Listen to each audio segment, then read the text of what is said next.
నాకైతే జడబెట్టి లాగేస్తున్నారు. చెట్లు ఎక్కడ తెస్తారు మళ్ళీ.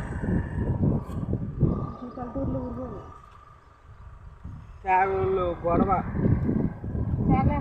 పల్లెటూరులో ఊరుకుంటాం అంటే మాది పల్లెటూరు. ఇక్కడే మాది ముక్కలు. మేము కేగలు ఉంచేసుకుంటాం.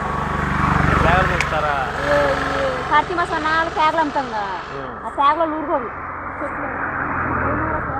అదే నాగార్జున ఏం చెప్పమా అవదాను. చెట్టు నిండా గెల్ల అవదాను అటు వదిలేసారు ఏంటని బాగా కొడతాయి. ఇక తీసుకునేయాలి కేగ. వెళ్తావా వెళ్తావా